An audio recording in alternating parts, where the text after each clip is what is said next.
La Cafetera es un programa de radio que se financia gracias a las aportaciones de los oyentes. Si te gusta el periodismo que defiende y sientes que te acompaña, hazte mecenas y ayúdanos. Infórmate en radiocable.com/mecenas. Buenos días, Resistencia. Soy Edu Torres y por fin soy mecenas.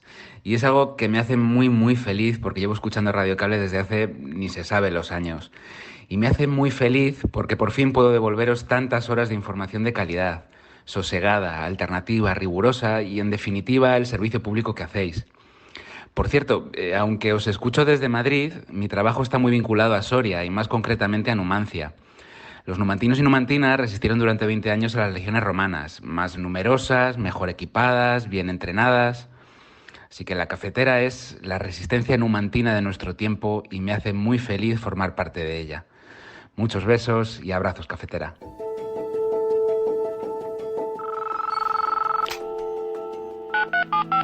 Son las 8:30 de la mañana. Las 7:30 en la Casa Museo de José Saramago, en Tías, Lanzarote.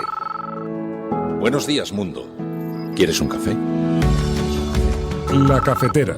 Dirige Fernando Berlín. En el programa La Cafetera de Radio Cable la ha entrevistado Fernando Berlín en La Cafetera. En una entrevista en Radio Cable. Durante 20 minutos en Radio Cable y dice todo lo que van a escuchar. Mañana en La Cafetera de Radio Cable. Radio Cable, que ha conseguido una auténtica primicia, ha entrevistado esta mañana y ha conseguido situar esa entrevista y lo que le ha dicho en los titulares. Con María Navarro y Pilar de la Peña.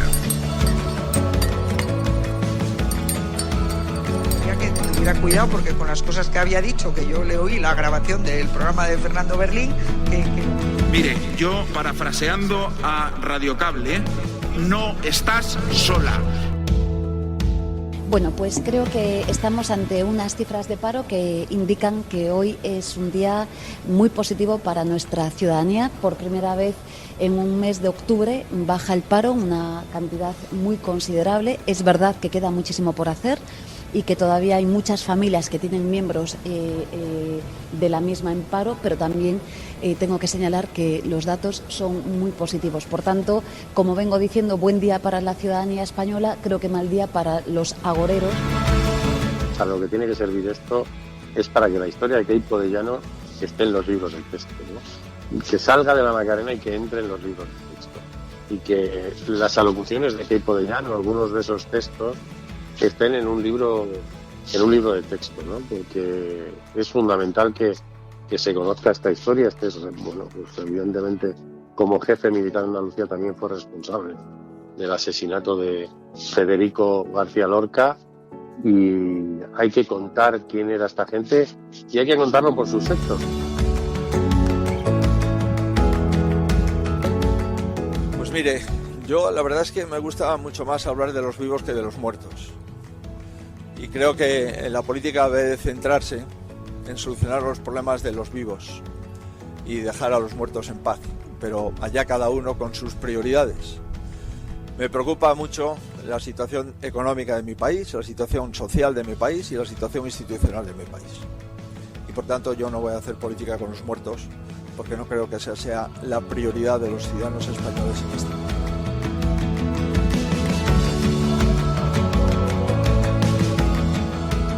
Y las redes sociales han cambiado nuestras vidas y las de ellos. Hay que adaptarse, hay que ponerse al día con estas cosas. Que decidan ellos cómo y hasta cuándo. Son los que saben. Pero yo no he venido aquí a visitar a políticos. Yo he venido a visitar a legisladores para que cambien las leyes y las adapten a la situación real que están viviendo los niños en los colegios. A mi hija no la voy a poder salvar, ¿vale? Hay más niños, ¿vale? Y no es justo lo que le ha pasado.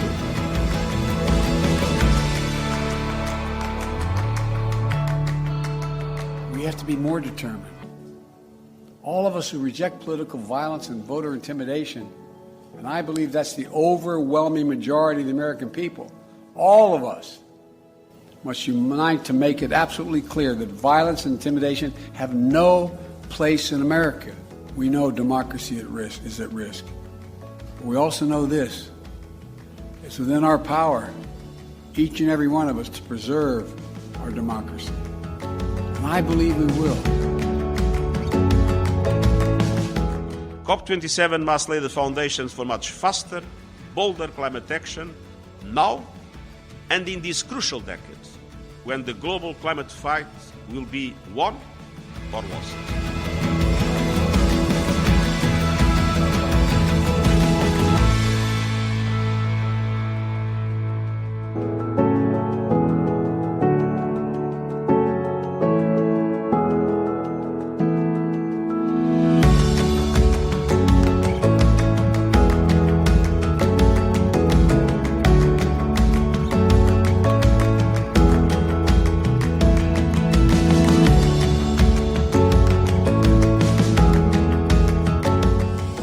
Muy buenos días, bienvenidos, bienvenidas una mañana más aquí a La Cafetera.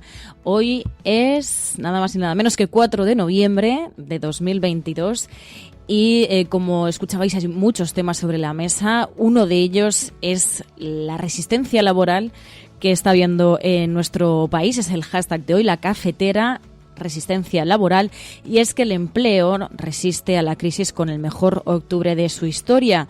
También, además, los sindicatos exigen la subida de salarios a la patronal. No vale con que tengamos buenos datos de empleo si los salarios no son unos salarios dignos para hacer frente a la subida de precios que está provocando esta crisis. Por eso, ayer se manifestaron, según Comisiones Obreras y UGT, más de 50.000 personas en Madrid para exigir a la patronal que se suban los sueldos de acuerdo al incremento de la inflación. Decían, esta crisis no la paga la clase trabajadora. También la ministra de Trabajo, después de conocerse esos datos de empleo, el número de parados registrados, decían, bajó en 27 personas en octubre en relación a septiembre. Es la mayor caída para un mes de octubre de la serie histórica, y esto pues lo celebraba la ministra de Trabajo, aunque también decía, ojo, hay mucho por hacer, pero es verdad que son buenos datos. También ayer se exhumó al general franquista Queipo de Llano de la Macarena. Le preguntaban por esto a Feijóo, y para el líder de la oposición era hacer política con los muertos. Decía, hay que centrarse en los vivos y dejar a los muertos en paz. El caso es que sobre esto estuvimos hablando ayer en La Cafetera, nada más conocerse la exhumación, y hablamos con el presidente de la Asociación para la Recuperación de la Memoria Histórica, con Emilio Silva, y él ponía el foco sobre todo en que la salida de Queipo de Llano no puede quedar como algo anecdótico. Tiene que introducirse, decía, tiene que tener una entrada triunfal en los libros de texto para aprender y conocer la figura de quién fue Queipo de Llano, y así pues aprender de los errores de la historia de nuestro país y no volver a caer en uno de los peores episodios de nuestra historia. Pero también, además, sobre aprender y no cometer errores del pasado, está el asunto de la migración, la necesidad de que se rescaten a las personas que siguen jugándose en la vida para llegar a nuestras costas, y menos mal de esas organizaciones que siguen rescatando vidas en el Mediterráneo a pesar de los impedimentos de algunas administraciones. La activista Anabel Montes, y también una de las personas que hacen posible estos rescates, insistía: el barco de rescate del Médicos Sin Fronteras, el barco de rescate Humanity, el barco de rescate Ocean Viking siguen esperando puerto seguro para desembarcar a las personas que han rescatado. Insistía, puerto seguro es tierra firme, no a bordo de barcos, y se necesita puerto seguro inmediatamente para estas personas. Incluso la ONG SOS Mediterráneo pidió este jueves ayuda a Francia, España y Grecia para encontrar un puerto seguro y así desembarcar a las 234 personas que rescataron y que van a bordo de su barco. Además, conocíamos en el diario.es que el gobierno va a destinar, el gobierno español, 20 millones de euros para trasladar a menores migrantes solos desde Canarias y Ceuta al resto de España. Y si hay fechas señaladas en los próximos días, pues esas fechas señaladas nos llevan en primer lugar a Estados Unidos de cara a las elecciones legislativas del 8 de noviembre. Ya vemos posicionamientos. Joe Biden instaba a preservar la democracia frente a los riesgos que hay de preservarla precisamente. Y también tenemos otra fecha clave. Va a arrancar próximamente el próximo 9 de noviembre la COP27, la gran cumbre del clima, y el propio Antonio Guterres, el secretario general de Naciones Unidas, confiaba en que tiene que ser el lugar para acelerar la acción climática viendo cómo se le están acelerando las consecuencias de la crisis climática. Estos son los asuntos de actualidad.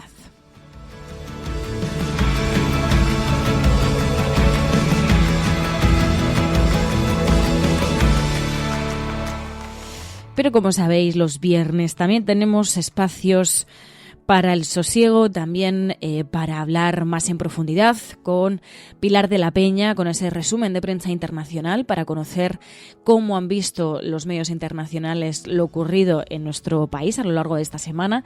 Y en la sección de series de Plata o Plomo con Ana Pastor vamos a hablar de The Bear, y en videojuegos con Anuen hablaremos de Fallout. Para quienes no hayáis visto Peripheral o no queráis spoilers, os avisamos, vamos a hablar de esta serie. Es una serie futurista, pero que tiene muchas reflexiones que yo, por ejemplo, cuando la vi no había caído en ellas, pero tiene reflexiones realmente profundas. Hablaremos de eso en la sección de spoiler, y con todos estos asuntos vamos a ir con el programa de hoy y vamos a comentarlo con el hashtag #LaCafeteraResistencia Laboral.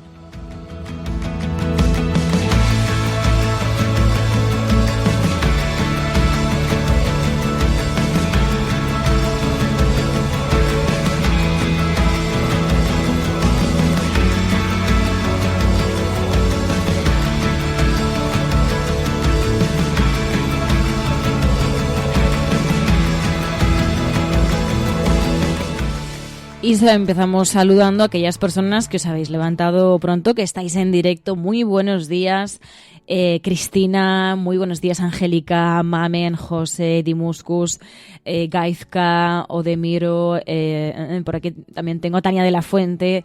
Muy buenos días a todos y a todas. Con todo este menú informativo vamos a arrancar el programa de hoy, pero antes pues queríamos saludaros a aquellas personas que estáis en directo, también a aquellas personas que escucháis este programa en versión de podcast, ya sea pues haciendo deporte, ya sea durante el trabajo. A todas, muy buenos días, muy buenas tardes o muy buenas noches. Y en especial también saludamos a Edu, que nos enviaba ese audio de por qué se había hecho mecenas, a Edu Torres. Muchísimas gracias, porque gracias a tu granito de arena pues podemos seguir emitiendo y resistiendo aquí en la cafetera. Y nada, hechos los saludos, arrancamos ahora sí con la actualidad.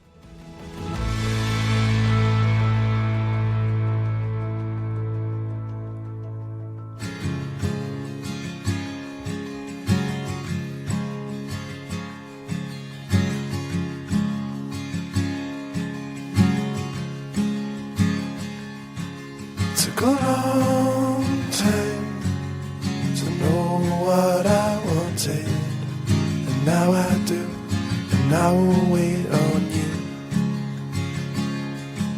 Took a long time to know what I needed, and now it's clear whenever you are near.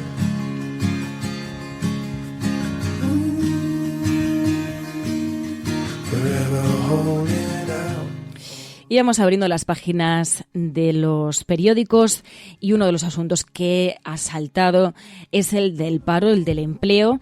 Una buena noticia, el paro baja en el mejor octubre de su historia en 27.027 personas, decía Público.es, hablaba de que la Seguridad Social gana 103.500 afiliados, de los que 9 de cada 10 son mujeres, y el Diario.es lo lleva en portada, dice: el mercado laboral resiste pese a la incertidumbre económica. Decían en el Diario.es y hablaban de que en octubre se crearon 100.000 empleos y se registró una caída histórica del paro. Decían: un aguante inédito del mercado de trabajo en un contexto de menor actividad económica y de avisos de curvas en el horizonte. Le preguntaban sobre estos datos a la ministra de Trabajo, que decía lo siguiente. Bueno, pues creo que estamos ante unas cifras de paro que indican que hoy es un día muy positivo para nuestra ciudadanía. Por primera vez en un mes de octubre baja el paro, una cantidad muy considerable. Es verdad que queda muchísimo por hacer y que todavía hay muchas familias que tienen miembros de la misma en paro, pero también tengo que señalar que los datos son muy positivos. Por tanto, como vengo diciendo, buen día para la ciudadanía española, creo que mal día para los agoreros, que siempre nos dicen que en todo momento todo va mal en España. Y en segundo lugar, permítame decirle que la tendencia del impacto de la reforma laboral sigue siendo muy positiva y estamos con casi el 46% de los contratos que son de carácter indefinido. Por tanto, insisto, los datos son muy positivos para nuestro país. Queda mucho por hacer, pero vamos caminando.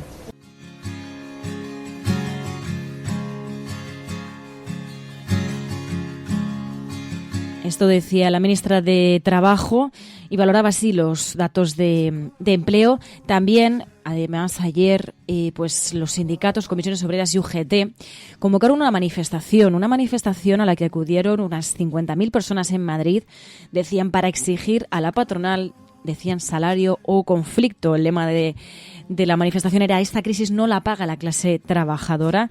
Y este jueves se concentraron en más de 50.000 personas en Madrid para exigir a la patronal esa subida de salarios, porque efectivamente una cosa es que baje el paro, es una muy buena noticia, pero ojo que también los salarios tendrán que subir para enfrentar los precios a los que nos estamos enfrentando por la inflación. No sirve de mucho que sigamos teniendo los mismos salarios si nos encontramos con que la vida es mucho más cara. Esto decían, hablaban también del salario mínimo interprofesional, la necesidad también de subirlo. La ministra de Trabajo, de hecho, ya en estas últimas semanas insistía en que sí, que se comprometía a que se va a subir el salario mínimo, en la necesidad de que se suba el salario mínimo interprofesional. Ayer, además, también otra de las noticias era la exhumación del general franquista Queipo de Llano. Lo comentábamos ayer con Emilio Silva. Él ponía el foco en que esto no puede quedarse en algo anecdótico, en que esto tiene que marcar un precedente en los libros de texto, en que esto se tiene que contar en los libros de texto y que la sociedad, las futuras generaciones, conozcan qué es lo que sucedió en nuestro país para no volver a repetirlo. Para lo que tiene que servir esto es para que la historia de Queipo de Llano esté en los libros de texto, ¿no? Que salga de la Macarena y que entre en los libros de texto. Esto es lo que debería pasar con el cuerpo de Queipo de Llano, porque, quiero decir, ahora podemos vivir todo este momento con toda su emoción, pero por otro lado, esto tiene que servir para enseñar a la sociedad por donde no debe ir, y en un momento en que la extrema derecha está creciendo y a costa de mucha ignorancia, la salida de Queipo de Llano tiene que ser una entrada triunfal en los libros de texto de todos los colegios. Debe ser fundamental que los estudiantes, ayer estuve yo en un colegio aquí en Madrid con un grupo de estudiantes por la tarde, esto debe ser primordial, ¿no? Que no pase, digamos, este momento como un chispazo, sino que forma parte de una estrategia y que las alocuciones de Queipo de Llano, algunos de esos textos, estén en un libro de texto, ¿no? Porque es fundamental que se conozca esta historia. Bueno, pues evidentemente, como jefe militar de Andalucía, también fue responsable del asesinato de Federico García Lorca, y hay que contar quién era esta gente y hay que contarlo por sus hechos.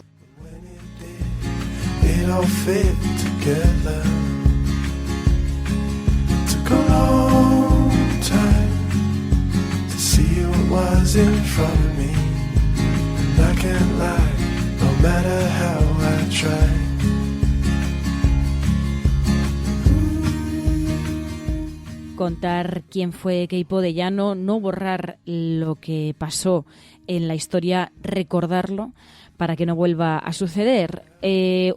Una exhumación que para el líder de la oposición, Alberto Núñez Feijóo, es una forma de hacer política con los muertos, y él decía: hay que dejar a los muertos en paz. Esto os va a sonar familiar porque algo parecido dijo Rafael Hernando. Además, lo escucháis en la sección de Memoria Histórica todos los jueves en la cafetera.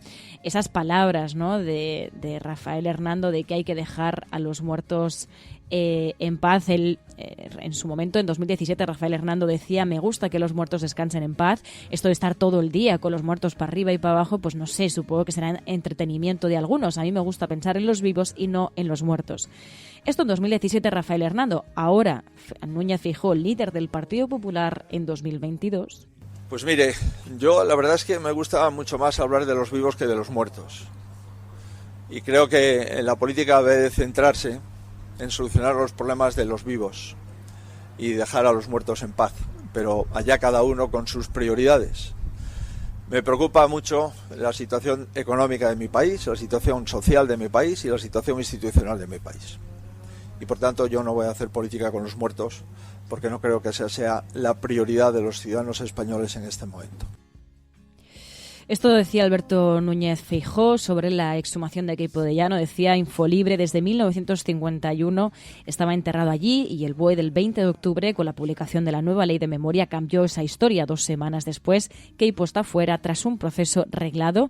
Sus familias no pueden decir que se haya visto vulnerado un solo derecho, y dicen: así funciona la ley cuando funciona en una democracia. Respeta también a quienes acabaron con ella.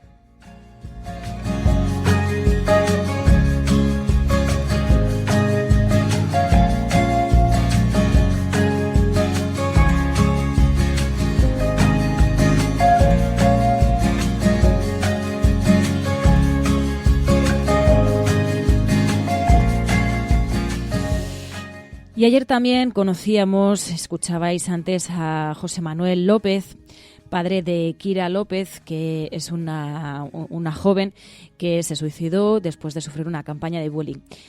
El ejercicio que ha hecho este hombre yo creo que es realmente positivo para la sociedad y generoso para la sociedad, que es, después de lo que le ha sucedido a su hija, se ha ido al Congreso de los Diputados y ha pedido que se actualice el protocolo contra el bullying para salvar la vida de niños y niñas que se encuentren en una situación como la que pudo encontrarse su hija. Le escuchábamos así. Y las redes sociales han cambiado nuestras vidas y las de ellos. Hay que adaptarse, hay que ponerse al día con estas cosas. Que decidan ellos cómo y hasta cuándo. Son los que saben. Pero yo no he venido aquí a visitar a políticos. Yo he venido a visitar a legisladores. He venido a visitar a legisladores, y así insistía, además con una recogida de firmas, en que estos asuntos no se pueden dejar de lado. La política tiene que estar velando por la seguridad de los niños y niñas en los colegios, y tiene que actualizarse esos protocolos, tiene que actualizarse las leyes sobre acoso escolar. Y esto decía José Manuel López. También otro asunto. El caso es que PACMA ha denunciado ante la ONU que España no protege a los menores frente a la tauromaquia. Contaban que el Partido Animalista ha presentado un informe ante el Comité de Derechos del Niño de la Organización de Naciones Unidas, en el que denuncia a España porque considera que el gobierno no protege a los niños contra la tauromaquia. Esto podría dar un paso hacia adelante en precisamente la protección de los niños y niñas.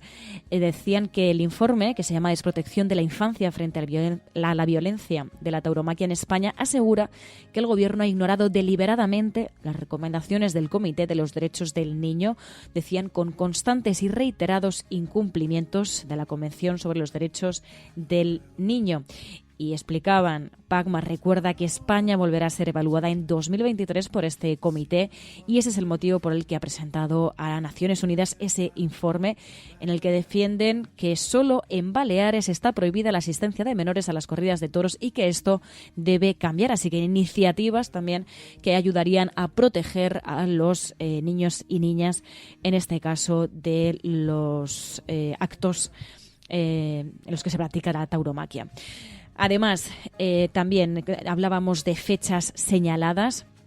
Joe Biden, de cara a las elecciones legislativas del 8 de noviembre, alertaba sobre los riesgos de la democracia y, sobre todo, instaba a preservarla, la necesidad de preservar nuestras democracias. We have to be more determined.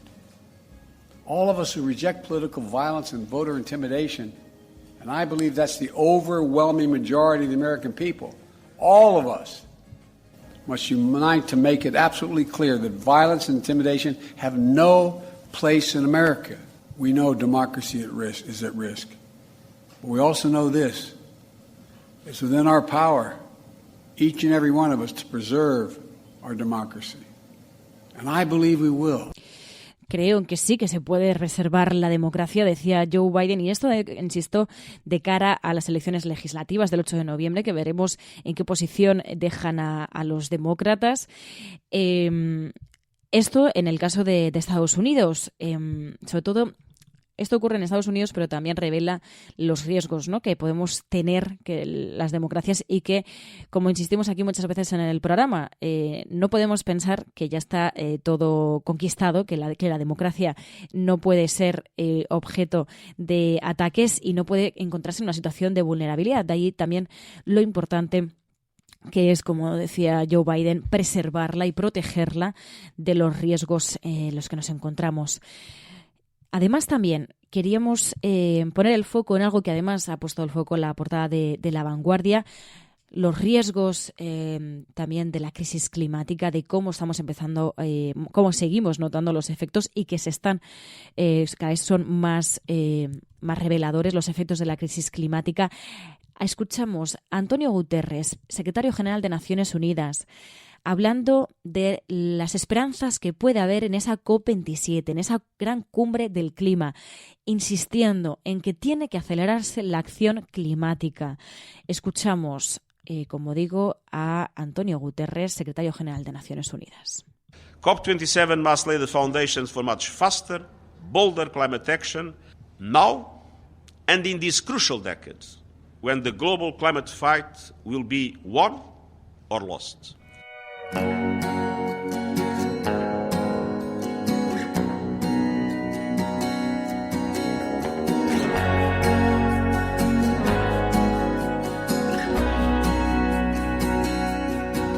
It's the first step out there when the clouds start rolling. Como decía, el asunto sobre la crisis climática lo llevan en La Vanguardia. Dicen, la ONU alerta de una carnicería climática en los países vulnerables.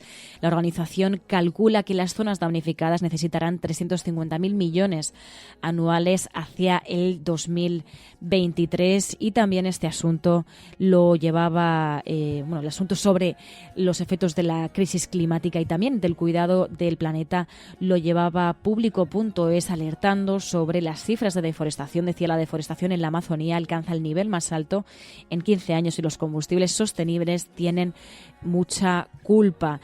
Grandes retos, pero también grandes retos que podemos superar si hay iniciativas, si se acelera, como decía Antonio Guterres, la acción climática. Muchas esperanzas en esa cumbre del clima, esa COP27 que va a arrancar el próximo 9 de noviembre. Tired of all this trying, feel that fire slowly dying, running down, running on empty, just a few more miles, the engine turns. Y a la crisis climática unida también a los efectos de la crisis alimentaria que está provocando también la guerra en Ucrania, pues todos estos elementos lo que hacen es dejar en especial situación de vulnerabilidad a aquellas personas que ya lo estaban y empeora así su situación. Médicos del Mundo alerta de que 180.000 personas refugiadas saharauis se enfrentan a una crisis alimentaria y sanitaria. Alertan sobre las consecuencias de la crisis alimentaria y de nutrición en la salud de estas personas. Decían, en el contexto geopolítico, el alza de los precios de los alimentos y los 47 años de refugio prolongado someten a la población saharaui a una situación humanitaria alarmante. De ahí la necesidad también, pues no solamente de que las organizaciones como Médicos del Mundo tengan los recursos necesarios para poder abordar las consecuencias que están viviendo estas personas en su propia salud, sino también esa responsabilidad política que tiene que haber.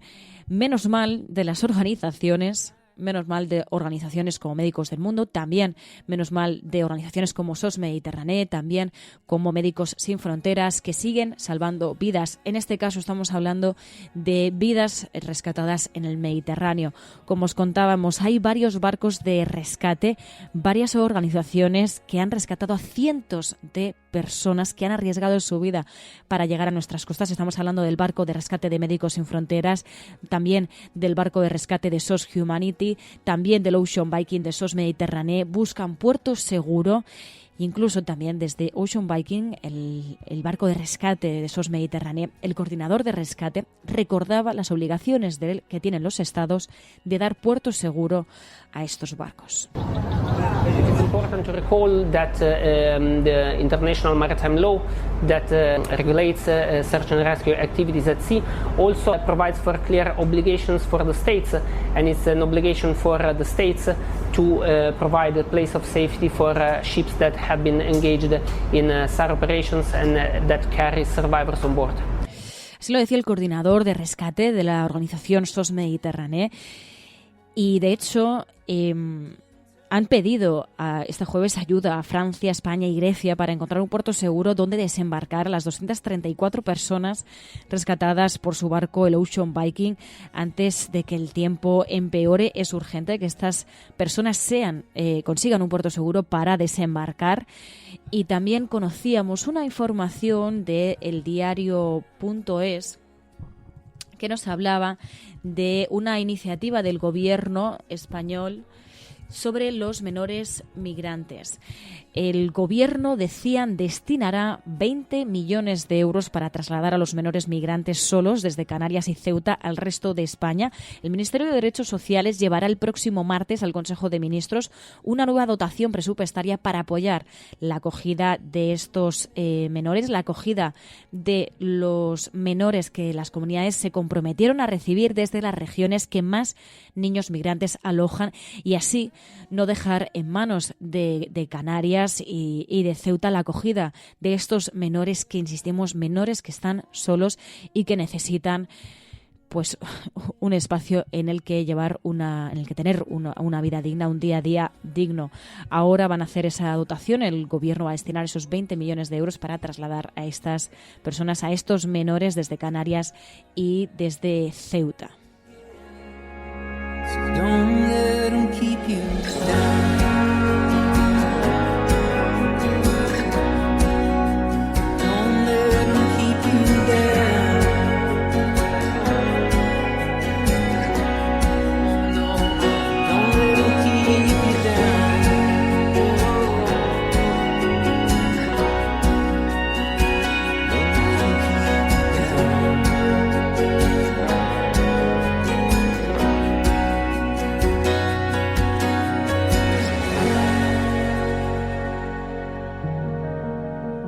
Es algo que todos sabemos de algún modo, pero que puede que nadie te haya explicado nunca. Si tú a tu hijo antes de una carrera le dices, te vas a caer, tú no vales para esto, ese niño se va a caer. No hay más opciones, porque le has hecho creer que es posible, y hay algo que le empuja a cumplir la profecía. Pero si en lugar de eso a ese mismo niño le dices, corre, vuela, no te detengas, y si te caes, aquí estoy para levantarte, ese niño jugará mejor que si nunca le hubieras dicho nada. Hay una responsabilidad ineludible en cómo hablamos, en cómo tratamos a los demás, porque nuestras palabras tienen un poder más grande de lo que nunca hubiéramos imaginado. Cada día tienes la opción de cortar las alas de los demás, hablando del miedo y de la incertidumbre. O puedes dejar que tus palabras les empujen hacia sus metas, confiando en la capacidad infinita que hay dentro de todo ser humano. Se conoce como efecto Pigmalión y funciona en cualquier momento de nuestras vidas.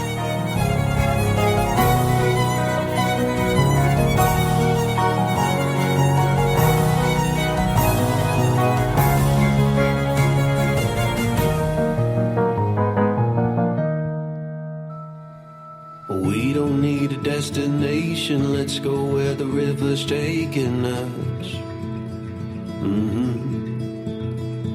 Over fields and through the country, letting go of everything but us.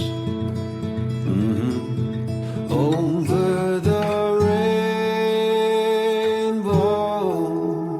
If we hold tight, we can chase the Mississippi through the night, hundreds of miles away. The water is warm, let's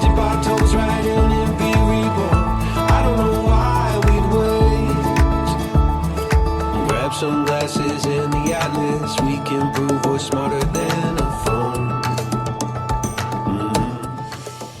Y otro de los asuntos, antes de pasar a el resumen de prensa internacional con Pilar de la Peña, es un asunto que está en las portadas. El BCE, el Banco Central Europeo, avisa de que parte del impuesto a la gran banca recaerá en los clientes, y hablaban así también en el diario El País. Decían: el BCE insta a la banca a cargar el nuevo impuesto a los clientes. La institución pide a España un análisis exhaustivo del tributo.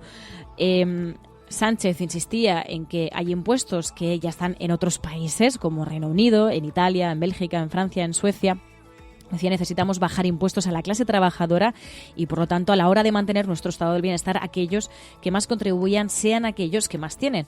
El gran debate, el debate de quién paga más para que el resto de las personas pues no caigan en la miseria. No es un debate entre ricos y pobres, es un debate entre si queremos dejar que, bueno, pues que por la avaricia y la avaricia de algunos, pues muchos caigan en la miseria. También la portavoz del Gobierno, Isabel Rodríguez, decía: aquellos que están teniendo unos beneficios extraordinarios a causa de la situación económica se deben hacer cargo de esta circunstancia. Esa responsabilidad social que proclaman han de practicarla en un momento de especial dificultad como la situación actual. Desde Podemos decía Pablo Echenique: si vemos que no funciona y que llevan a cabo prácticas no edificantes, nosotros vamos a seguir insistiendo en esa mano dura. Y Joan Baldoví decía: el BCE siempre es oportuno cuando se trata de gravar a los bancos. En un año en que están siendo récord los beneficios, entre otras cosas, por la subida de tipos del BCE, hay que apelar a la solidaridad. No pasa nada porque sean un poco solidarios con los que peor lo están pasando. Y es que esta es la clave. Se está pidiendo solidaridad, no se quiere caridad. No queremos caridad por parte de quienes más tienen, queremos solidaridad. Y la solidaridad pues tendrá que traducirse en que en los impuestos pues paguen más para conseguir algo que deberíamos querer conseguir toda la sociedad, y es que nadie pase hambre, que nadie caiga en la miseria. Ya hay gente que está en la miseria, ya hay gente que está en esa situación, y tienen que haber mecanismos para rescatarles de esa situación. Pero es que además que se esté cuestionando en una situación de crisis económica, que ya estamos viendo los efectos, que se esté cuestionando que quienes más tienen tengan que pagar más, pues nos revela la situación en la que vivimos, ¿no? En la que parece algo revolucionario pedir cosas que son obvias, ¿no? Que quienes más tienen paguen más para que otros no caigan en la miseria. En fin, un debate que sigue estando en la agenda política, también en la agenda económica. Como decíamos, al menos el empleo resiste a esta crisis económica con esos buenos datos del paro en octubre, y hay que decirlo. También esa exigencia de los sindicatos que han salido a la calle para exigirle a la patronal que se suban los salarios para adaptarse a la situación de inflación en la que estamos, a que cuando vamos al supermercado pues nos damos cuenta de que los precios de las cosas, de las necesidades básicas que tenemos para vivir son mucho más altos, y que por eso pues tenemos que cobrar más. Es decir, obviedades que hay que recordar en un momento como este y que no tendríamos que recordar porque efectivamente son obvias.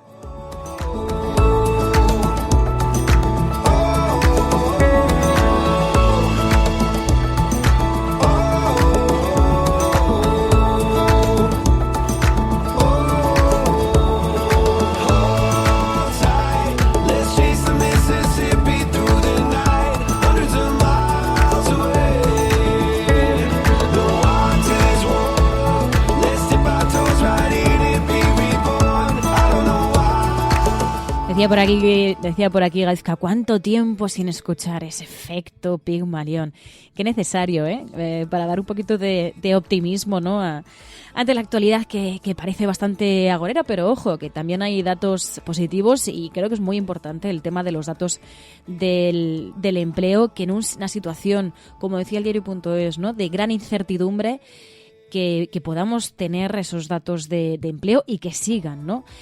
Y bueno, pues el efecto Pygmalion también nos ayuda a entender lo importante también que es animar a quienes tenemos al lado, ¿no? A que realmente pueden hacer cosas, ¿no? Y en el caso de efecto Pygmalion lo hablaban con los más pequeños. Bueno, esta es la página de actualidad. Estos son los asuntos que han sucedido en las últimas horas, pero como sabéis, cada viernes tenemos ese análisis en profundidad sobre la página internacional con Pilar de la Peña, que nos habla de cuáles han sido los asuntos que han llamado más la atención a la prensa internacional sobre España y cuál ha sido esa visión que han tenido sobre nuestro país. Programas de radio, de televisión en España, la prensa burlándose de nuestra propuesta. Podrán decir todos los periódicos del mundo lo que quieran. Que a democracia va a ganar. En España, el ex vicepresidente del gobierno... En España finaliza el recuento de votos en los comicios municipales y autonómicos con una participación del 64%. Rodrigo Rato is under investigation. Dejaré lo mejor de mí, para poder estar a la altura de la confianza que ustedes me han entregado. No olvidamos justicia, verdad, respeto. Seguimos. Bueno, pues es viernes, ya sabéis que los viernes abrimos un capítulo en la cafetera para hablar de prensa internacional, pero desde una perspectiva diferente. Observamos cómo recogen los medios internacionales noticias sobre España. Lo hacemos con Pilar de la Peña. Pilar de la Peña, buenos días. Hola, buenos días. Y cómo proyectan, por lo tanto, la imagen de nuestro país en el exterior. Esta semana, con un golpe para la reputación en toda la línea de flotación, porque hemos visto como ni más ni menos que la BBC hablaba de la tragedia de Melilla y ponía en duda la versión oficial, señalando la responsabilidad de España, Pilar.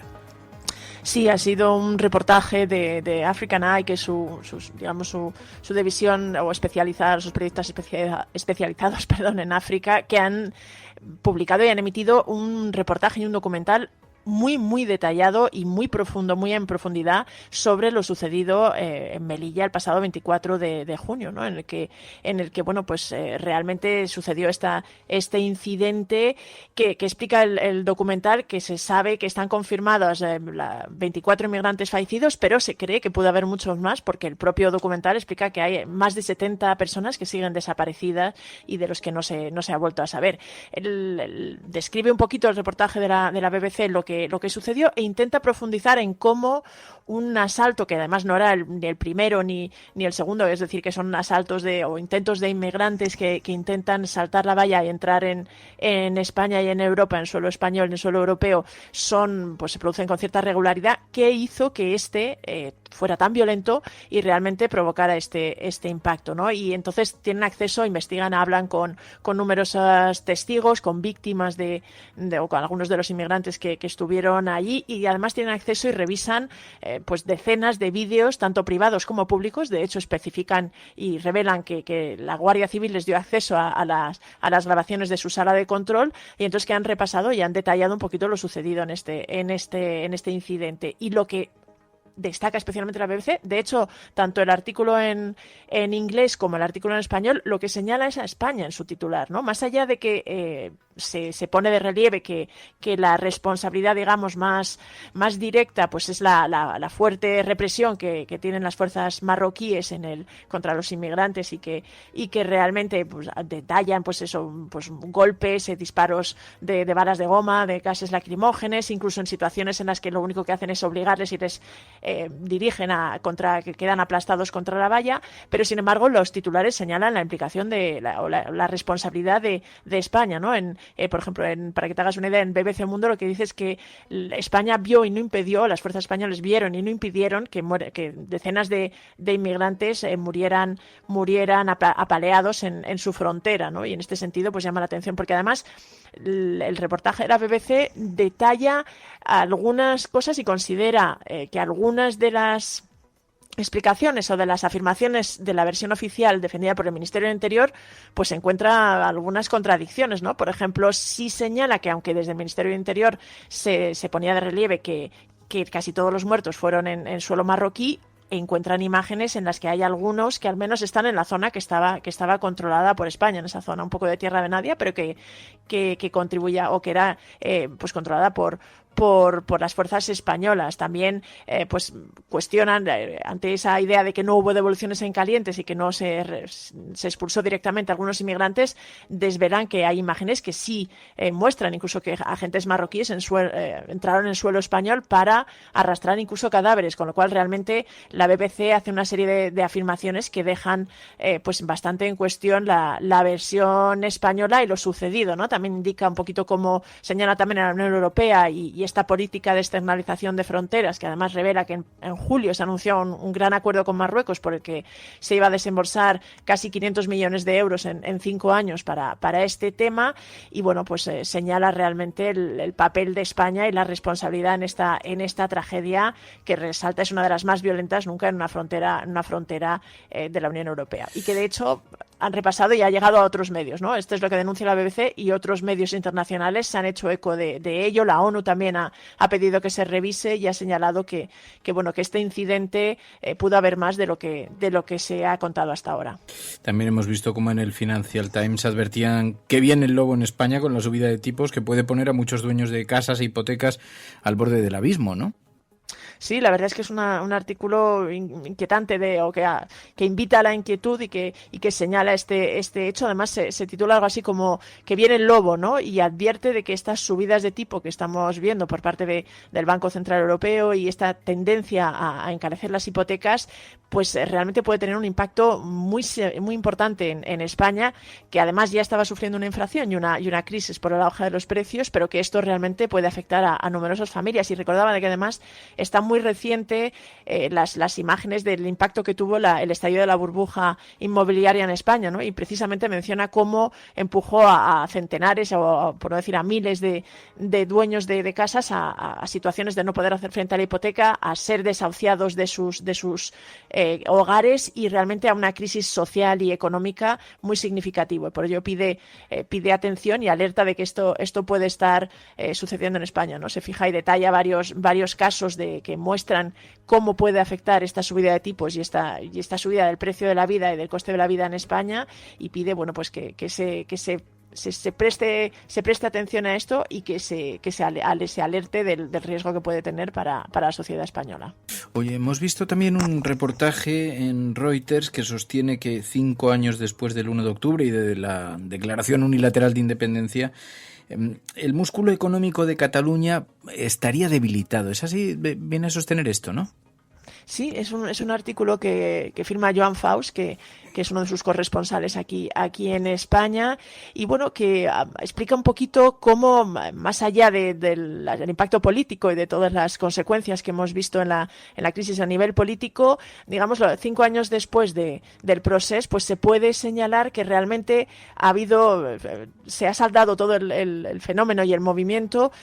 Lo dice como con divisiones internas, un decreciente apoyo popular, que destaca que con respecto a 2017 pues ha bajado casi 8 puntos el apoyo a la independencia, pero sobre todo con repercusiones económicas, ¿no? En particular por el éxodo de empresas que ha habido, la mayoría de las cuales no han regresado. El artículo explica que en torno a unas 3.000 empresas decidieron, a raíz de la incertidumbre que había en torno a Cataluña, trasladar sus sedes fuera de la región, y esto pues provocó una serie de efectos. Primero, que dejaran de pagar impuestos en Cataluña, que lo pagaran en otras regiones como Valencia o Madrid, y realmente que se dejara de crear una serie de puestos de trabajo que han hecho que Cataluña, 5 años después, pues perdiera algo así como el estatus de ser el motor número 1 de la economía española, ¿no? Y ponía de relieve que esta situación se estaba dando, y que además subrayaba que la mayor beneficiaria por todo este revuelo que había habido en Cataluña había sido precisamente Madrid, ¿no? que había superado a Cataluña en este aspecto. También hemos visto cómo Le Monde dedicaba 2 artículos a señalar aspectos energéticos de España, ¿no? Sí, en concreto 2 artículos. Uno sobre el tope del gas, ¿no? Que además en esta semana ha vuelto a estar en el foco y en la agenda, porque Alemania ha dado indicios y indicaciones de que puede adoptar algún tipo de tope del gas. Le Monde lo que analiza es cómo ha sido el impacto de esta decisión, de esta excepción ibérica que se ha llevado a cabo en España, y dice que ha sido bastante eficaz, es decir, que ha permitido pues un ahorro considerable para los para los consumidores españoles, pero alertaba que también había tenido efectos perversos, que era su titular, y que en cuestión pues estaba dejando y estaba afectando a determinados consumidores españoles que se habían visto perjudicados con él. También, además, aparte de hablar de esto, de destacar un poquito esta gestión del aspecto del gas, hablaba en esta semana de un boom espectacular de la energía fotovoltaica en España, ¿no? Destacaba que durante unos años, probablemente durante los gobiernos del Partido Popular, cuando estalló un poquito la burbuja solar, España tuvo un retroceso, tuvo un parón en este desarrollo de la energía fotovoltaica. Sin embargo, ahora mismo la instalación de paneles estaba realmente disparada, y en 5 años, especialmente la capacidad de autoconsumo se había multiplicado por 5 y había vuelto a colocar a España como un referente en este sector. No son los únicos que han hablado de energía, porque hemos visto también que en la prensa internacional se ha destacado un nuevo tipo de turista en España, el turista energético. ¿Eso qué es? ¿Cómo lo explican? Pues mira, son varios medios como desde Euronews, The Paper, The Independent, varios medios alemanes también, que vienen destacando cómo realmente se prevé que el invierno y las facturas en este invierno van a ser tan altas en muchos lugares de Europa, que a muchas personas, especialmente jubilados o gente con una situación de vía, o incluso gente que pueda teletrabajar, les puede resultar mucho más barato pasar el invierno en la playa en España que en sus propios países, ¿no? En Reino Unido, en Alemania, en los Países Bajos también, y está habiendo una serie de campañas para que este tipo de, lo llaman turista energético, pues se viaje a España en este invierno, a otros destinos. También se habla de Grecia, algunos sitios en Italia, pero donde realmente los hoteles además están haciendo una oferta especial para atraer a este tipo de turista y generar más ingresos en invierno, algo que no es tan habitual, pero sin embargo que la actual crisis energética, la inflación y los altos costes de la vida que se están multiplicando en Europa, pues puede tener este efecto colateral para el turismo en España. Pues Pilar de la Peña, muchas gracias, Pilar, como siempre. Gracias a vosotras.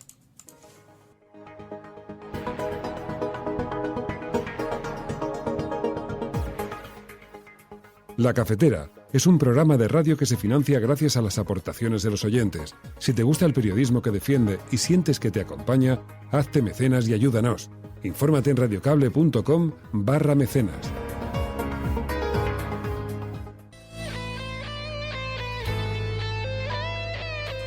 Peggy 18.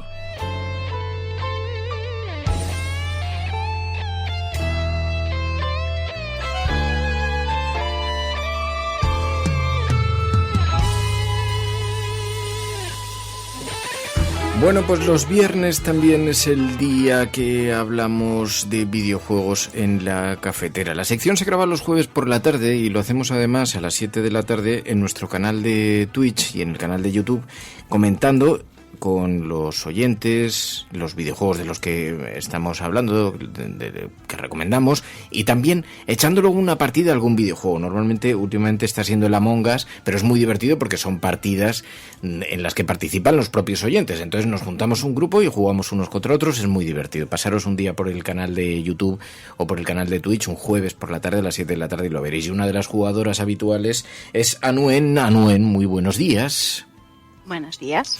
Que hoy se decía, pues mira, precisamente de videojuegos, a mí me gustaría haceros unas recomendaciones de una saga de videojuegos que son bastante conocidos, pero que tienen 3 o 4 títulos que son especialmente interesantes, los Fallout. Creo que es una saga, tiene un montón, no sé cuántos, porque veía ahí 6, ¿pueden ser? 6, sí. 6 juegos. Empezando el primero en el 97. Y el último es de 2018. ¿Qué tipo de videojuego es? ¿Es un RPG? Sí, es un RPG. De los que yo voy a hablar, que son el 3 New Vegas, 4 y 76, son en primera persona, ¿vale? Y tienen un poco de mezcla con shooter también. Es un juego de rol, pero también tiene disparos, claro. Y... han sido desarrollados y publicados por Bethesda, quitando el New Vegas, que fue desarrollado por Obsidian, y tienen algunas cosas diferentes, pero son todos más o menos en la misma línea. Porque ahí es una temática, un mundo post-apocalíptico, después de un hipotético conflicto China-Estados Unidos, ¿no? Suena un poco familiar, sí. Sí, puede ser demasiado familiar. Resulta que en octubre de 2077 estalla la Tercera Guerra Mundial entre el bando estadounidense y sus aliados y China, desembocando en un holocausto nuclear a nivel global, y el juego comienza después de esa guerra, por lo que el desarrollo de las historias es en un mundo posapocalíptico lleno de humanos, animales mutantes, entornos hostiles y los recursos muy limitados. Y en la mayor parte de los juegos, quitando en el New Vegas, tú procedes de un refugio, que bueno, aquí son los vaults, ¿sabes? Que son unas especies de búnkers creados por la empresa Voltage en colaboración con el gobierno de Estados Unidos para, supuestamente, ya íbamos a poner unas comillas muy grandes, proteger a sus ciudadanos frente a un posible holocausto nuclear. Aunque cuando juegas a ellos te das cuenta de que la mayor parte de los refugios tienen unos fines bastante más oscuros.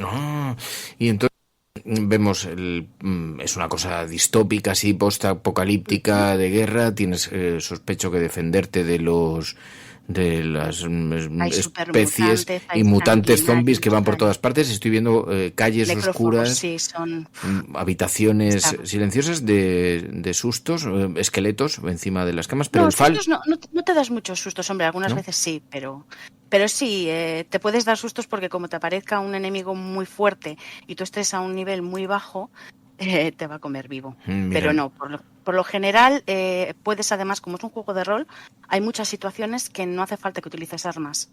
Puedes utilizar la persuasión o la conversación y dependiendo de las selecciones que tú tomes durante el juego, puedes ser una persona encantadora, súper empática, o puedes ser un cabrito redomado que se dedica a ir matando por ahí impunemente a todo lo que se le cruza. Mira, dice Lord Bartu, precisamente, Bethesda, los desarrolladores de Fallout, fueron también los que desarrollaron el legendario Skyrim.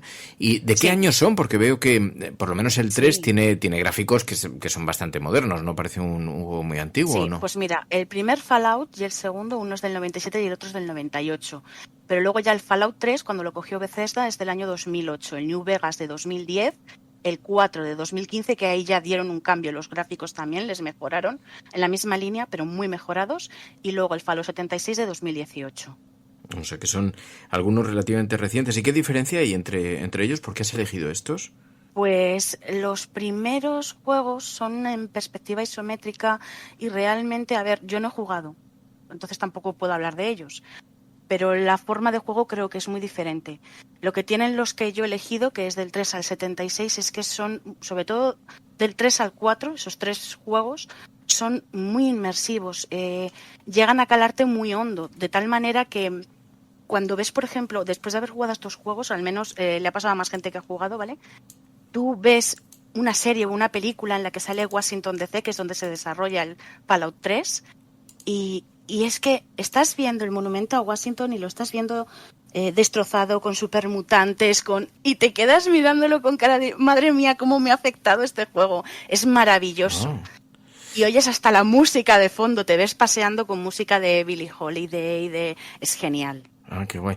Me está recordando un poco al Half-Life Alyx, que que Vicente Blanco, cuando me prestó las gafas 3D, me dijo, las gafas, juego ha nacido para las gafas. No, las gafas han nacido para este juego, dice, porque y es una estética muy parecida también, así en los suburbios, en el metro, en las oscuridades, también en ese caso con extraterrestres. Está ambientado en los años 50, 60, en los años dorados de Estados Unidos. Ajá. Entonces ves la típica estética de, pues como podría ser Regreso al Futuro, ¿sabes? El bar, la música de Mr. Sandman, pero lo estás viendo con robots, ¿sabes? Y en un mundo destrozado. Entonces, sí, es un poquito así porque es de supervivencia también, pero sí que podría tirarse un aire a eso, al menos la estética. Pero tiene muy buena pinta. Y entonces, entre estos tres, ¿qué nos recomiendas para, o sea, 4, ¿no? Me decías el 3, el 3 New Vegas, el 4 y el 76. ¿Por cuál me recomendarías comenzar? El 3, indudablemente. Uh-huh. Yo seguiría el orden. Jugaría primero al 3, luego al 3 New Vegas, luego al 4 y luego al 76. ¿Son estéticas parecidas o no? Sí, bueno, es más o menos. El 3 y el 3 New Vegas tienen una estética muy parecida. porque se desarrollaron con nada de diferencia en 2 años. Y luego el 4 pegó ya un subidón de calidad, los gráficos. A ver, tampoco es una exageración, no te crees que estás ahí, pero sí que mejora. Y al poquito se desarrolló el 76 con los gráficos del 4. Pero mantienen más o menos una estética el juego, ¿vale? Y bueno, creo que va a haber hasta una serie de televisión. Amazon ha anunciado algo y veo que hay un tráiler, no sé si es un tráiler real, pero porque el anuncio creo que se ha hecho en varias ocasiones, pero es verdad que me decías, bueno, Amazon suele, cuando hace anuncios así, es que suele estar decidido a lanzarlo, sí. Pero parece Ojalá. que se llevará a la pantalla, ¿no? Sí, de hecho me parece que he visto el tráiler y te empieza con una frase que sale, yo creo que sale en todos los Fallouts. War never changes. La guerra nunca cambia. Wow. Siempre es igual. Es genial, es magnífico. Además, en inglés está doblado por Morgan Freeman y tiene esa potencia en la voz, ¿sabes? Que es que además te introduce totalmente. Y tiene mucha historia, ¿vale? Tiene una historia muy currada detrás del juego. Pues aquí queda apuntado, es los Fallout, el 3 New Vegas, el 4 y el 76 para iniciarse en para sumergirse. Dispara. Y si os decidís jugarlo, no os baséis solamente en hacer las misiones, molestaros en explorar el mapa, porque tiene un montón de easter eggs, de películas, de series, de hechos históricos, que son curiosísimos y que están en los lugares más remotos donde te puedas imaginar y que te van a sacar una sonrisa y decir, madre de Dios, pero qué frikis que son, por favor. Es genial. Genial, pues es la recomendación de Anuen, el Fallout. Anuen, gracias de corazón, muchísimas gracias. A vosotros, hasta luego.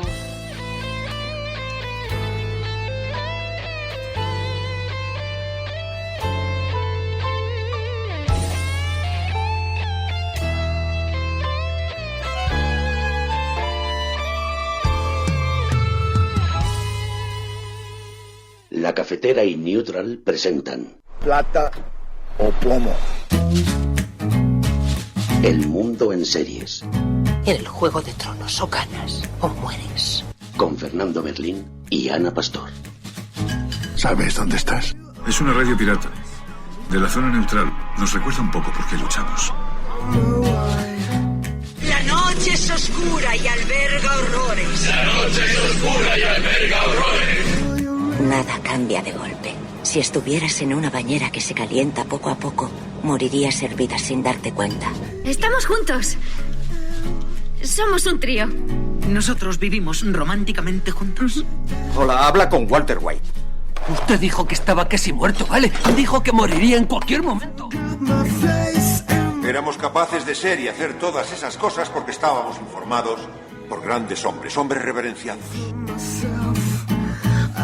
Plata o plomo, el mundo a través de las series de televisión, a través de las películas, a través de los documentales, con Ana Pastor, Neutral. Ana Pastor, muy buenos días. Muy buenos días, Fer.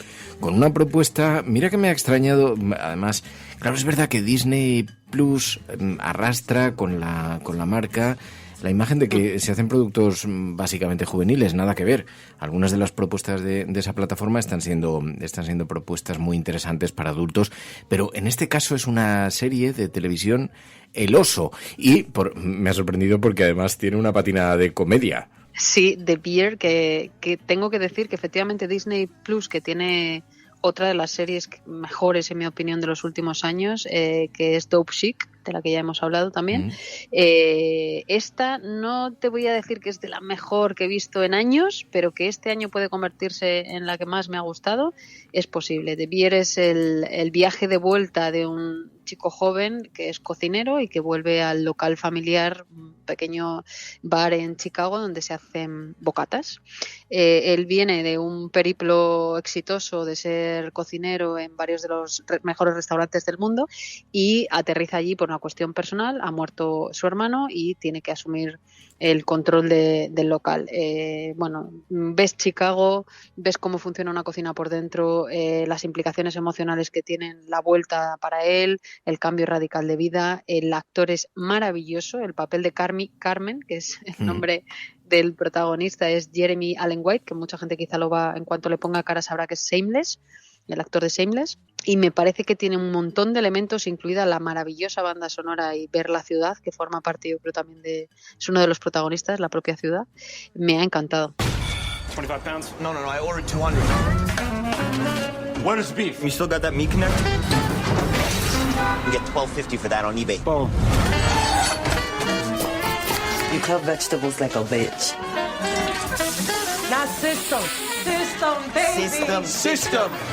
This is your brother's house. I was running it fine without you. Why didn't he leave it to you then? Las críticas son extraordinarias. Veía, decía el periódico El País, una de las mejores series del año. Había algunas críticas, creo que era La Vanguardia también, que decía uno de los mejores productos televisivos a los que nos podemos acercar, y un asfixiante retrato de la ansiedad, del duelo y también del frenético ritmo de la cocina de un restaurante, que creo que esto lo clavan los horarios, los tiempos, las dificultades, las esperas, mientras todavía están preparándose los cocineros y los ayudantes. Es una cocina pequeñita, pero ves la formidable precipitación, es un ritmo frenético de cómo se prepara la cocina de un restaurante para servir las mesas. He visto muy poquito, he visto solamente el primer episodio, pero para hacerme una aproximación, y me parece maravillosa la foto. Sí, es verdad que es una serie pequeñita en el sentido de que son 6 capítulos, si no recuerdo mal, son capítulos cortos, la mayor parte de ellos tiene una duración de menos de 30 minutos, todo pivota en torno a lo que pasa en una cocina de un restaurante. Ya hemos hablado otras veces, por ejemplo, de esa puesta de filming de un plano secuencia dentro de una cocina hiperestresante en un restaurante. Aquí es verdad que la excusa es el local, la cocina y el estrés que se vive dentro, digamos que es un poco el hilo conductor, el equipo y el desastre y el caos total. Pero de fondo hay una historia personal y familiar y, como tú decías, la propia ansiedad que le genera al protagonista, y hay para mí un descubrimiento que es el protagonista. Yo, Shameless, no soy del fandom de esa serie, por tanto me parece que es la columna vertebral de esta serie, pero hay otra actriz que no conocía y que he leído un poco de su historia, que es la chef que ficha para incorporarse al equipo, una chica muy joven que se llama Ayo Edebiri, se llama la actriz, que empezó haciendo stand-up comedy, de estos que están haciendo en locales, y que empezó en Comedy Central haciendo de cómica, y que se ha convertido, gracias también a esta serie, en todo un referente. Ya empezó, por cierto, es de Boston, y empezó dando clases. Sus padres eran emigrantes, etcétera. Bueno, se convierte de profesora a cómica y de cómica a actriz, y es maravillosa su historia personal también en esta serie, donde, como digo, la excusa es la cocina también para ella. Ella va a ese local porque su padre la llevaba de pequeña y quiere echar una mano, y se da cuenta de que es una cosa como inabarcable por el horror y el caos que se vive dentro. He visto un crítico de cine que decía, es una combinación, claro, porque además en el escenario de Chicago la fotografía, dice, si ves las películas de acción y lo combinas con un programa de televisión de Chicote, tienes la combinación total, o parecido sí a la cocina de Chicote, a las cocinas que hemos visto tantas veces con Chicote en televisión, pero toda esa combinación, porque además es frenética, duran 30 minutos, más o menos media hora cada capítulo. Decía la crítica del diario El País, decía, es que sería imposible aguantar ese nivel de estrés durante una hora y media de otro tipo de serie, decía Natalia Marcos, y es verdad que sí, es absolutamente frenético, es casi una serie de acción, es una cosa curiosísima, porque es una combinación muy singular. Bueno, pero cualquiera que conozca una cocina por dentro, me refiero a una cocina profesional, se parece bastante, no estoy diciendo al nivel de locura, agresividad y, en fin, barbaridades, porque obviamente es una serie de ficción, pero sí se parece bastante ese estrés, ¿no? Yo creo que una de las profesiones sin ninguna duda más duras tiene que ver con la hostelería, ¿no? Por la cantidad de presión que tienen, por la gente a veces también les trata lamentablemente, pero bueno, creo que la serie combina esa parte como más humana y personal de la historia de cada uno de ellos. Me encanta que él, que viene, como digo, de haber trabajado en los mejores restaurantes del mundo, tiene una manía que es que a todos los llama chef, porque dice que es un síntoma de respeto con tus trabajadores, ¿no? Y el chef no es él, sino el chef son todos. Entonces todos se dirigen unos a otros, gracias chef, ¿no? Sí, y luego, como te decía, la banda sonora. O sea, puedes escuchar desde Radiohead hasta, no sé, es súper variada, y creo que empasta muy bien con ese Chicago que tú decías, que forma parte también de lo icónico del barrio en el que está además el sitio, ¿no? El local. Os va a gustar, es la recomendación de Ana Pastor esta semana, de Beer en Disney Plus, y es una serie bastante recomendable, además que se deja ver de forma muy sencilla porque son capítulos de 30 minutos, es amable, te vas con un buen sabor de boca, a pesar de que es una combinación entre el humor y hay algo de tragicomedia detrás, pero rápida, tensa, endiabladamente divertida, decían en USA Today, y efectivamente captura el caos de la cocina moderna, como decía Hollywood Reporter, una serie que está siendo muy, muy recomendada y dicen es una de las mejores series del año, así que una recomendación, la de Ana Pastor, esta semana, que goza de todas las garantías. Ana Pastor, Neutral, gracias. Gracias. Voy a cerrarte con una frase de la serie, una pregunta. Dice, ¿existe un nombre para ese momento en el que tienes miedo de que ocurra algo bueno porque crees que va a ocurrir algo malo? Y el protagonista responde, no sé, ¿la vida?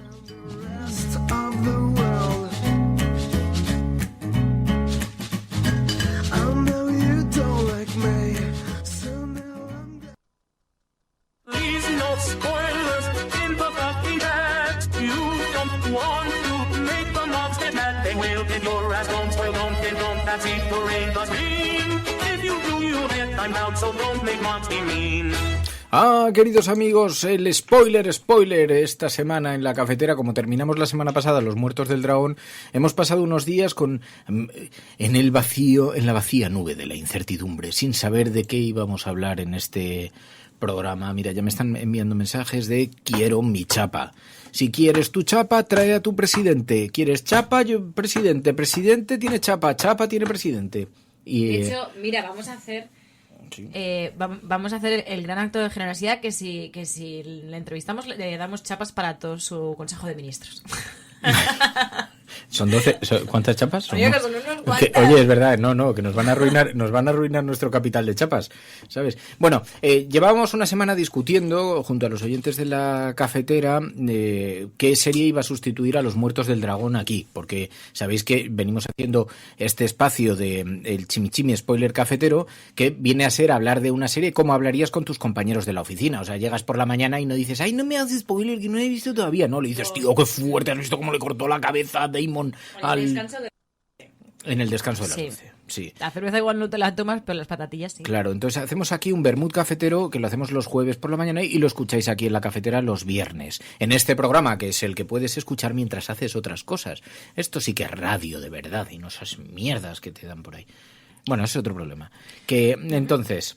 Una cosa que te iba a decir. Yo creo que lo mejor es que tú expliques la trama, un poco la sinopsis. Sí. Y luego yo ya...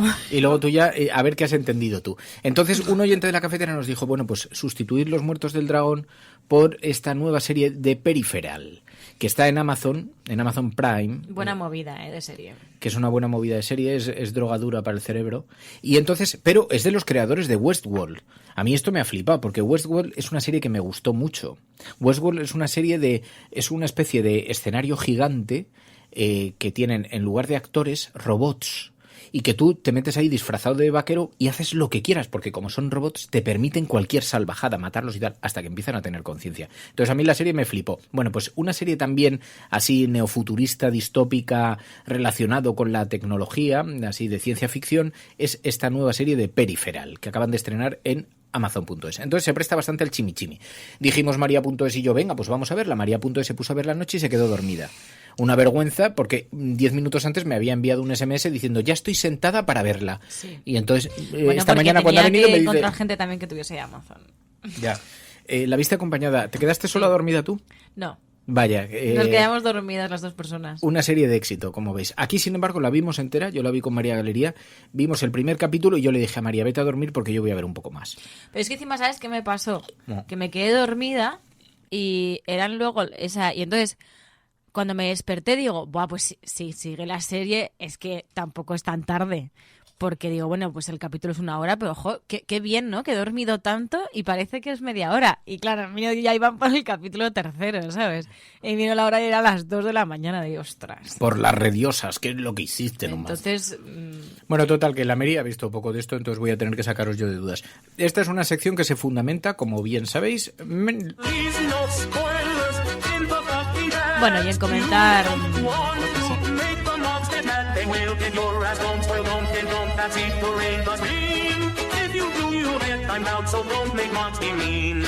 Entonces comienzan los spoilers. Vamos a ver la serie. Os voy a comentar un poquito del primero y un poquito del comienzo del segundo. Esto es una trampa que vamos a hacer hoy porque comienza la serie.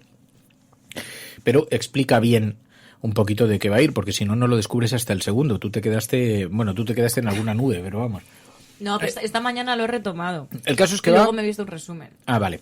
El caso es que va de vemos a una chica que juega muy bien a los videojuegos, con gafas 3D. Es un mundo del futuro, relativamente reciente, pero que juega súper bien. Y sobre todo su hermano, le pagan dinero por jugar. Y entonces cuando ella le sustituye gana mucho más porque ella es mucho mejor, ¿vale? Son, digamos, una pareja de hermanos que juegan a videojuegos.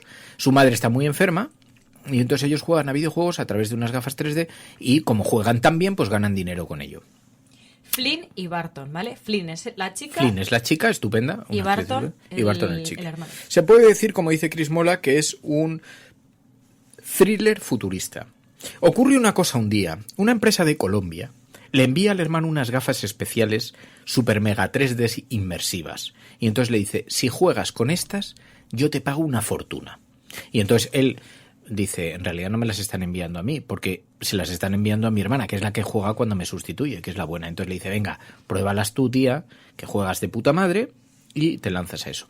Pero cuando se las pone, lo que ocurre es una experiencia absolutamente inmersiva, en la que ella siente que está viviendo de verdad lo que las gafas el videojuego. Entonces el primer día que juega se las quita y le dice al hermano, esto es la puta pasada, esto es un mega mogollón que te cagas, porque me he sentido como si estuviera en las calles de Londres del futuro y además a toda velocidad en una moto y lo he flipado. Me encanta este videojuego, esto es la pera, hay que puntuarles alto, y les ingresan una cantidad de pasta bestial por haber jugado. Primer día. ¿Qué es lo que ocurre? Que a medida que se ponen las gafas, la cosa empieza a ser más dramática. Le piden que asesine, le pide que no sé qué. Bueno, es un videojuego, pues entra dentro de lo normal. Pasa desde realidad aumentada a... ¿Esa parte la viste? Cuando le cambian el ojo. No. Que eso no, sí. Fue la cosa más asquerosa. Porque la tumban en una camilla. Me ha recordado un poco, creo que había un capítulo de Black Mirror de este rollo. Asco, por Dios. La tumban en una camilla al personaje de ella. Y le cambian un ojo, la operan en directo, en vivo, sin anestesia. Y le sacan un ojo y le ponen otro, para que pase unos controles de ojo y tal. Bueno, la tía empieza a sospechar que eso no parece tan ficción como cree. Hombre, porque lo empieza a notar. Claro. Empieza a notar que luego cuando se quitan las gafas su cuerpo también reacciona. ¿Quieres que te cuente un spoiler de la hostia del copón de la vela?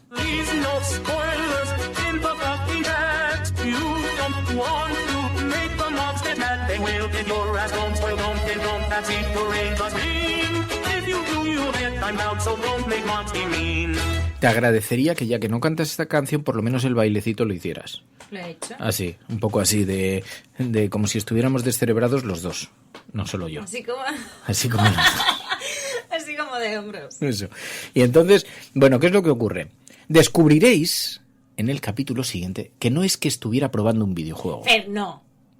No. Sí, porque luego pero que vamos capítulo No, que solo he visto el primero y el segundo un poquito. No, fijaos. O sea, yo cuando me dijo ayer que esta era la serie elegida, le dije, vale, guay, digo, creo que puedo verla, tal. Y porque claro, tenías que tener Amazon y bueno, historias.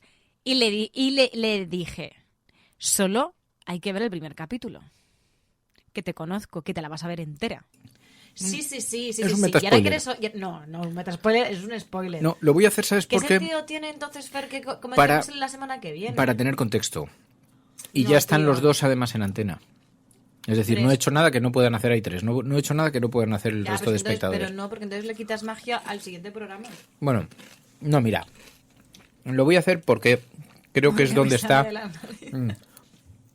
Porque si no, no se entiende nada de lo que estás viendo en el primer capítulo. De pronto, ella decide, después de esa experiencia tan traumática, que quiere dejar de jugar a ese videojuego. Y en su casa se presentan 10 tíos armados dispuestos a matarla, buscándola a ella, a su hermano y a todo el que... Segundo. No, esto en el primero.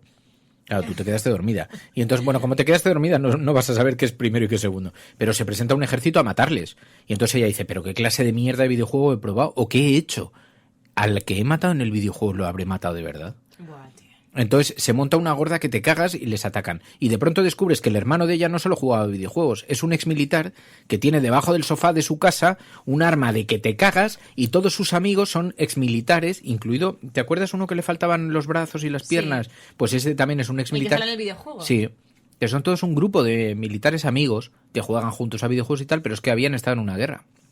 Entonces se unen para defenderse de esos tíos que les están atacando, que no saben por qué, simplemente por haber probado ese nuevo videojuego.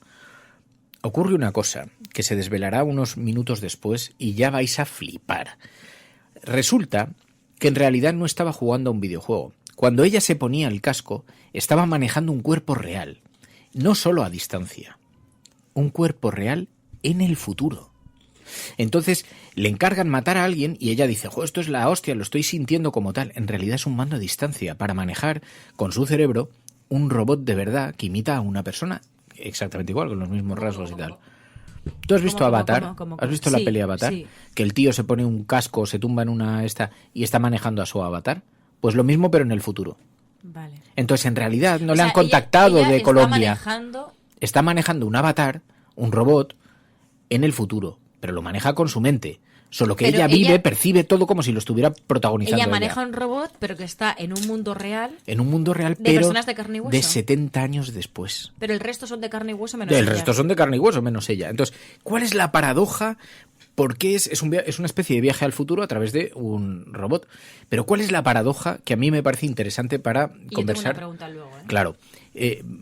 Ahora el sabio Berlín te va a contestar a todo lo que necesites saber sobre la vida. Pero lo alucinante de esto realmente, porque debe ser una historia bastante conocida, en el cine ya ha habido alguna secuencia parecida, pero lo alucinante de esto es que te planteas, de pronto ella se reúne, bueno, su robot, aunque ella lo siente como si fuera ella misma, se reúne con los que la han contratado. Y entonces la sientan alrededor de una mesa y les pregunta, vosotros despreciáis a los que vivimos en el pasado, porque creéis que somos un juguete para vosotros, pero tenemos nuestras vidas. Y ellos le dicen, como tú desprecias a los que vives en el futuro. Entonces, la moralidad de poder matar a alguien dentro de 70 años que no existe en tu vida real, no existe en tu vida cotidiana. De hecho, puede que exista o puede que no en el futuro. Eso me recuerda cuando es un futuro paralelo. Cuando hablamos muchas veces de las cosas incluso que pasan en el presente, ¿no? Si pasan en el Cuerno de África, nos dan igual, ¿no? Y eso es un poco lo mismo, ¿no? Pero con las generaciones. Qué fuerte, sí. Entonces, por eso te decía, no es tan simple como es una chica jugando a videojuegos muy bien. No es tan simple como eso. El planteamiento moral que hace, más allá de que está muy bien hecho, o sea, en la serie os va a flipar porque está ella viviendo en primera persona un videojuego increíblemente realista. No, es que ella está viviendo el futuro, pero a la vez interactuando con él. Entonces, si mata a alguien, no siente responsabilidad moral. Y además, desde el futuro le prometen que pueden ayudar a su madre, que está muy enferma en el pasado, que le pueden salvar la vida, porque ya se supone que existen medicamentos para salvarla. Entonces, el juego entre futuro y pasado es brutal. ¿Pero cuánto se puede traspasar del futuro al pasado? Porque, claro, dices, por ejemplo, lo de la medicina. ¿Podría ella... O sea, ¿hasta qué punto los objetos...? Fíjate, ellos pueden interactuar porque ellos han desarrollado una tecnología de la hostia desde el futuro, que la explican así un poco superficialmente en este capítulo, pero, por ejemplo, le dicen, vete a la farmacia de la esquina de tu casa, que les hemos hecho llegar la fórmula informáticamente y te la están preparando para que se la inyectes a tu madre y podrás salvarla de esto, porque aquí eso está desarrollado y es más o menos sencilla. Y entonces ella va a la farmacia y le entregan una bolsa. Ha salido en el ordenador este pedido. Entonces es alucinante. O sea, tiene algunas cosas que es muy interesante. O sea, la idea es buena. Dice, ¿no os parece que la calidad se deshace después del primer capítulo? Dice Flynn. A mí me parece que el segundo capítulo, cuando te explican un poquito lo del salto en el tiempo, entonces ya se le otorga otro A mí sí me flipa, a mí sí me está gustando. Vale, son muchos spoilers para el primer día. Es una mezcla de la historia de Avatar y de Tenet, dice Chus Fertras. Dice, pero coño, estás haciendo todo el segundo capítulo. Que no, Kimet, que yo no lo he visto entero. Si he visto el segundo capítulo. Estamos en primero y segundos. Dicen que mañana sale el cuarto. O sea, mañana... O sea, hoy...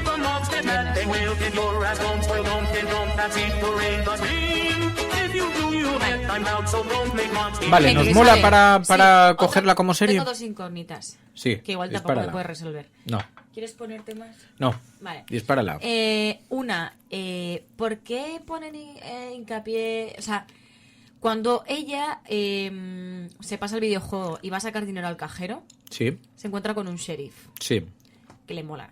Sí. Que ese tío está comprometido, no sé qué, no sé cuántos. Ah. Pero digo, a lo mejor tiene algún papel en algún momento este señor. Aparece un poquito más adelante, vale, pero no, de momento no he llegado a ese... Vale. Y luego otra cosa. ¿Las marcas que tiene su hermano en la espalda? Ellos tienen como integrado software, hardware y cosas raras.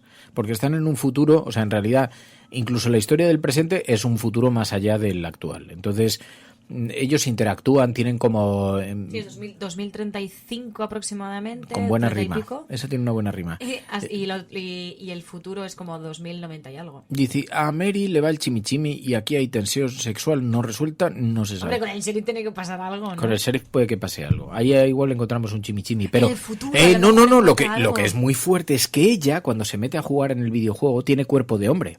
Claro. Y se tiene que enrollar con una chica. ¿Te acuerdas de la escena? Porque ella tiene que seducir a una mujer que es a la que luego le roban los ojos. Vale, sí. Y se enrolla con ella. Bueno, pues hay un par de alusiones durante los capítulos de que a ella le ha hecho sentir algo. De que ella se ha quedado con la cosa ahí y de pronto...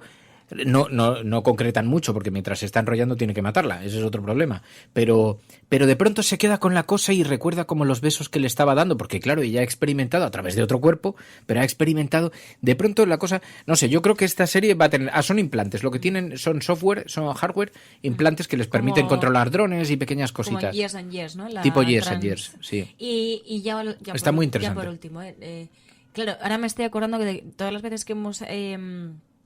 comentado lo de jugar a videojuegos, ¿no?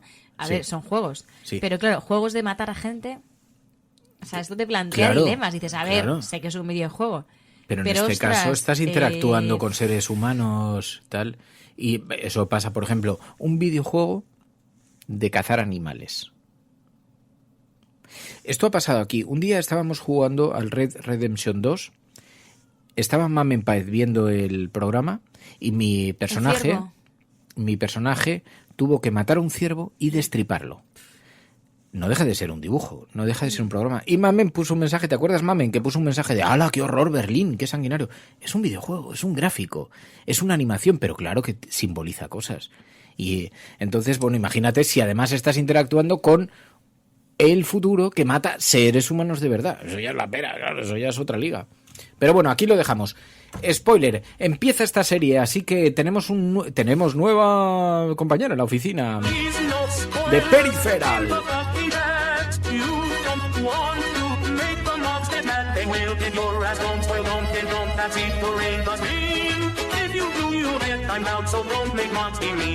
De Peripheral, así que es el... mira, dicen elegida. Que lo de los implantes del hermano lo explica más adelante. Bueno, pues ya lo veremos. Bueno, pues esperamos que os haya gustado, pero de todas formas, empezad a verla, está en Amazon, sospecho que se puede encontrar de otras maneras, pero no lo he probado, pero está en Amazon Prime, así que lo podéis ver. Dura una hora, Dura una horita, es un capítulo fácil de ver y podéis participar luego del chimichimi cafetero de cada viernes. ¡Hala, con Dios! Gracias. ¡Hala! Gracias a todos. Adiós. El lunes nos escuchamos, nos marchamos. Venga, pasadlo bien y ya sabéis, queridos amigos, si estás escuchando esto eres la Resistencia, no estás sola. La Cafetera es un programa de radio que se financia gracias a las aportaciones de los oyentes. Si te gusta el periodismo que defiende y sientes que te acompaña, hazte mecenas y ayúdanos. Infórmate en radiocable.com/mecenas.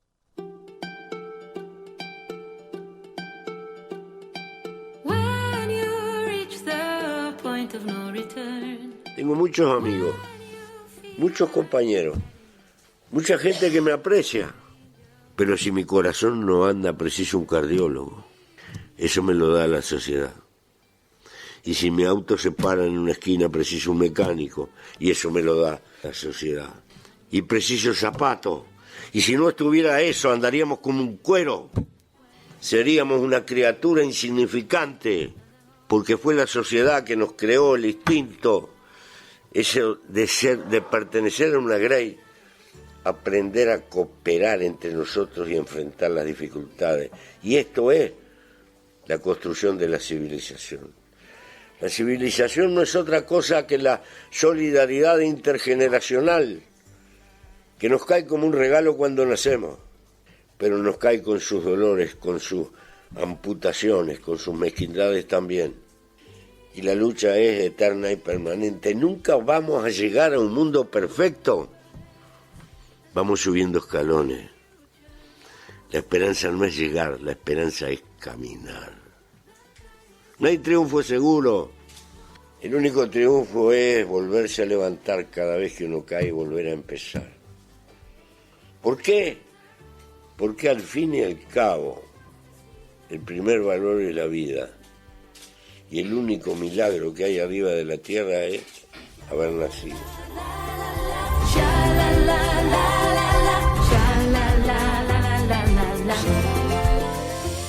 Escuchabais a Mujica hablando de esa solidaridad intergeneracional, de lo importante que es que haya una sociedad en la que no se deje a nadie atrás, y también habla de lo importante que es que cuando vayas al médico, cuando vayas al cardiólogo, te atiendan.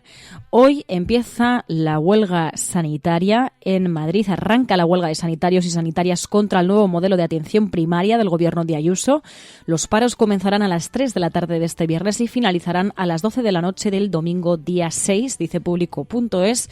Así que bueno, desde aquí pues también la solidaridad con el personal sanitario que tanto está sufriendo, la falta de recursos y también la falta de atención política que está habiendo en este caso en Madrid, con un personal sanitario que, recordemos, nos salvó la vida en los peores meses de la pandemia y todavía sigue resistiendo a pesar de las dificultades para atendernos y para seguir salvando vidas. Hoy empieza esa huelga sanitaria en la que estaremos pendientes y ya nos despedimos. Decía Cristina, decía Chris, ¿qué pasa con el cohete? Bueno, hay una última hora y es que la caída de un cohete chino obliga a cerrar el espacio aéreo de los aeropuertos de Barcelona, Tarragona, Ibiza y Reus. Contaba el diario El País, está saliendo en todos los medios. Desde aquí lo contamos y nos despedimos. Hasta el próximo lunes. Que paséis muy buen fin de semana. Disfrutad. Que vida solo hay una y hay que disfrutarla con quienes queremos. Y hasta aquí el programa de hoy. Si estás escuchando esto, recuerda, eres la resistencia y no estás sola. Muy buenos días, muy buenas tardes o muy buenas noches.